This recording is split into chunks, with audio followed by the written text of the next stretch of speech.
Assalamualaikum warahmatullahi wabarakatuh. Halo semua, perkenalkan nama saya Kazani Hoiria dari kelas 4C dengan NIM 12420809096. Nah, pada kesempatan kali ini saya akan mempresentasikan materi tentang daur nitrogen dan daur air.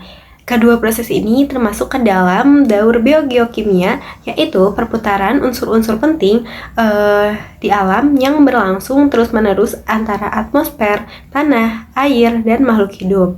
Siklus ini sangat penting karena menjaga keseimbangan unsur-unsur yang dibutuhkan oleh makhluk hidup.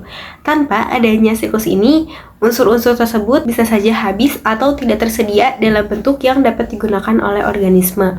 Nah, sebagai contoh di sini saya ambil nitrogen sebenarnya sangat banyak di udara, tetapi tidak semua makhluk hidup dapat berlangsung menggunakannya.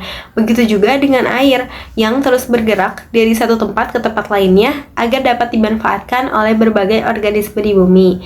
Oleh karena itu, pada presentasi kali ini kita akan membahas pengertian siklus nitrogen dan siklus air. Nah, kita mulai dari siklus nitrogen, di mana siklus nitrogen itu adalah proses alami yang menggambarkan bagaimana unsur nitrogen berpindah dari atmosfer ke tanah, masuk ke makhluk hidup, lalu kembali lagi ke atmosfer. Nah, nitrogen sangat penting bagi makhluk hidup karena merupakan komponen utama dalam protein, enzim, dan DNA. Semua makhluk hidup membutuhkan nitrogen untuk pertumbuhan dan perkembangan. Namun, nitrogen ini tuh di udara berbentuk gas N2 yang sangat stabil sehingga tidak dapat langsung digunakan oleh tumbuhan. Oleh karena itu, nitrogen harus diubah dulu menjadi senyawa lain seperti amonia, nitrit, atau nitrat melalui bantuan mikroorganisme di tanah. Sedangkan siklus air itu atau siklus hidrologi adalah proses peredaran air di bumi yang terjadi secara terus-menerus. Nah, air ini dapat berpindah dari permukaan bumi ke atmosfer melalui penguapan, kemudian pembentukan awan, lalu kembali lagi ke bumi dalam bentuk hujan.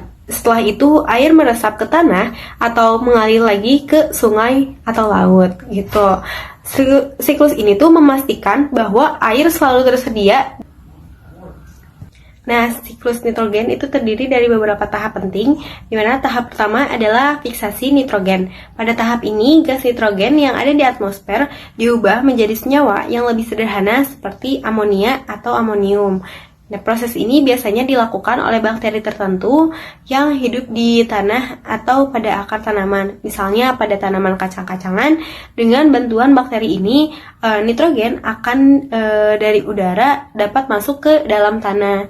Tahap kedua itu adalah amonifikasi. Pada tahap ini, sisa-sisa makhluk hidup seperti daun yang gugur, bangkai hewan, atau kotoran akan diuraikan oleh mikroorganisme seperti bakteri dan jamur. Proses penguraian tersebut menghasilkan senyawa amonium yang merupakan salah satu bentuk nitrogen di dalam tanah.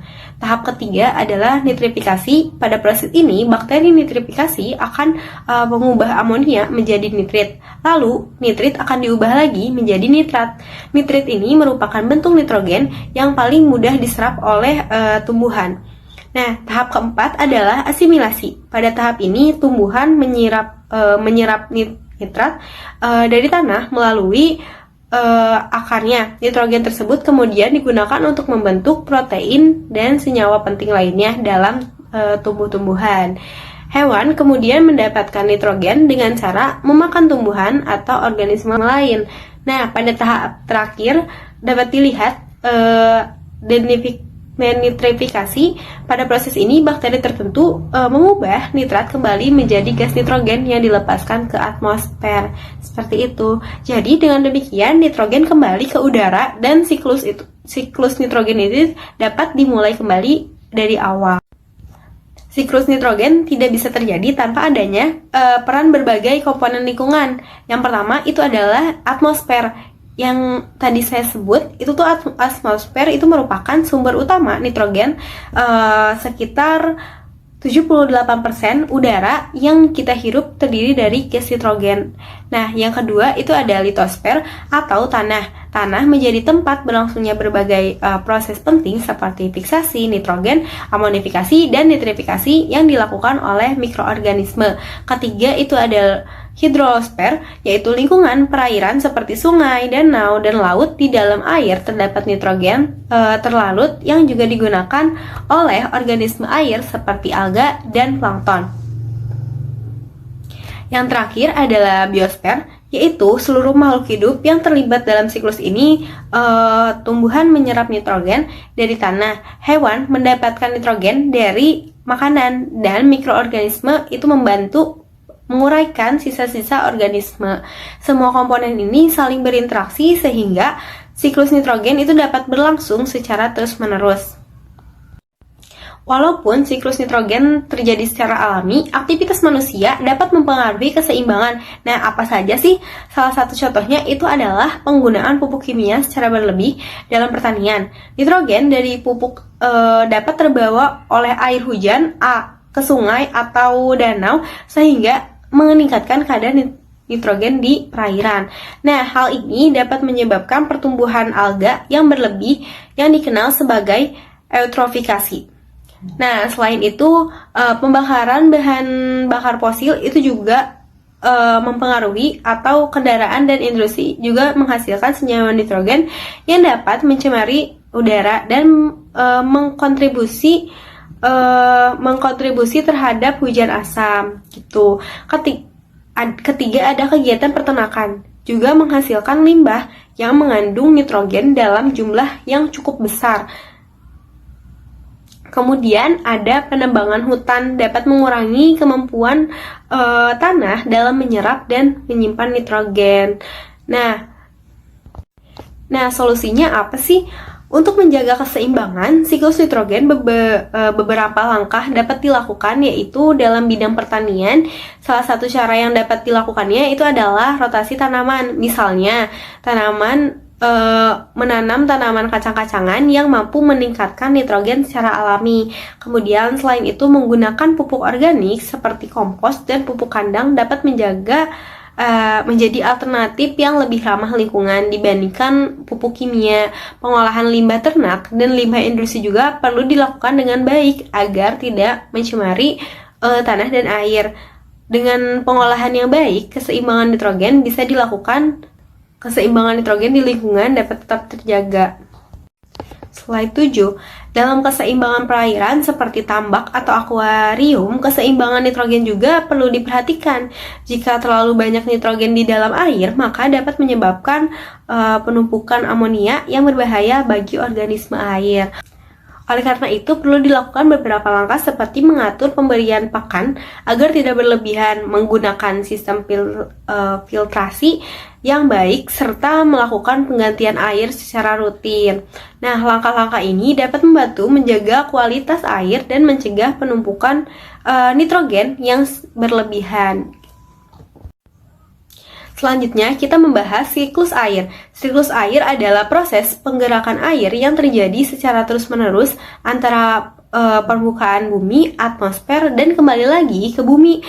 Air di bumi tidak pernah benar-benar hilang, tetapi hanya berubah bentuk dan berpindah tempat.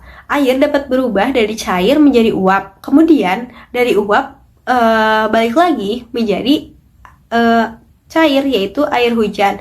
Proses ini sangat penting karena membantu mendistribusikan air ke berbagai wilayah di bumi.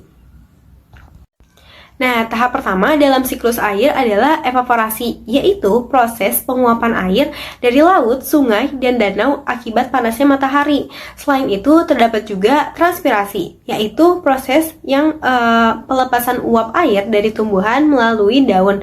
Nah, uap air tersebut kemudian naik ke atmosfer mengalami kondensasi, yaitu perubahan uap air menjadi distribusi air kecil yang membentuk awan. Awan kemudian dapat berpindah tempat karena pengaruh angin melalui proses adveksi. Setelah itu terjadi presipitasi, yaitu turunnya air dari awan ke bumi dalam bentuk tadi rintikan hujan. Nah, air hujan yang jatuh ke bumi sebagian akan meresap ke dalam tanah sebagai air tanah dan sebagian lagi akan mengalir melalui sungai kembali ke laut. Nah, siklus ini terus berjalan dan mengulanginya terus. Dalam siklus air terdapat beberapa komponen lingkungan yang berperan. Nah, ada satu itu atmosfer berperan dalam proses penguapan, pembentukan air, dan turunnya hujan. Sedangkan litosfer itu membantu menyerap air hujan ke dalam tanah dan menyimpannya sebagai cadangan air tanah. Litosfer itu membantu menyerap air hujan ke dalam tanah dan menyimpannya sebagai cadangan air tanah. Hidrosfer menjadi tempat penyimpanan utama air seperti air laut, danau, dan sungai.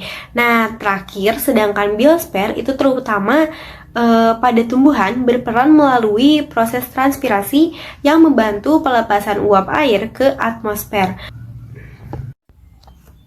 Aktivitas manusia juga dapat mempengaruhi keseimbangan siklus air, di mana contohnya itu seperti penebangan hutan yang dapat mengurangi kemampuan air dalam menyerap air.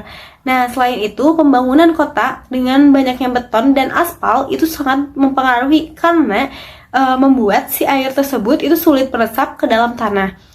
Terus ada juga pengambilan air tanah secara berlebihan juga dapat menyebabkan cadangan air di bumi ini tuh menurun gitu. Selain itu ada juga pencemaran air dapat menurunkan si kualitas air yang tersedia bagi makhluk hidup seperti membuang sampah sembarangan dan limbah-limbah dari pabrik industri. Nah, solusinya untuk menjaga siklus air itu, untuk menjaga keseimbangan siklus air ada beberapa langkah yang dapat dilakukan. Salah satunya adalah melakukan reboisasi atau penanaman pohon agar penyerapan air ke dalam tanah dapat meningkat. Kemudian menghemat penggunaan air agar cadangan air tetap terjaga. Nah, selain itu kita juga dapat membuat sumur resapan atau biofori agar air hujan dapat kembali masuk ke dalam tanah dan terjaga gitu. Nah, terus ada juga pengolahan limbah yang baik juga sangat penting agar kualitas air tetap bersih dan aman digunakan. Sebagai kesimpulan, siklus nitrogen dan siklus air merupakan proses alami yang sangat penting bagi keberlangsungan kehidupan di bumi. Nah, kedua siklus ini tuh melibatkan interaksi antara atmosfer, tanah, air, dan juga makhluk hidup yang saling berkaitan satu sama lain. Nah, namun aktivitas manusia dapat mempengaruhi keseimbangan siklus tersebut. Oleh karena itu, kita perlu menjaga lingkungan dengan cara menggunakan sumber daya dengan bijak dan mengurangi pencemarannya. Dengan menjaga keseimbangan siklus ini, kita juga ikut menjaga keberlangsungan hidup di bumi. Terima kasih atas perhatian teman-teman semua. Saya tutup. Wassalamualaikum warahmatullahi wabarakatuh.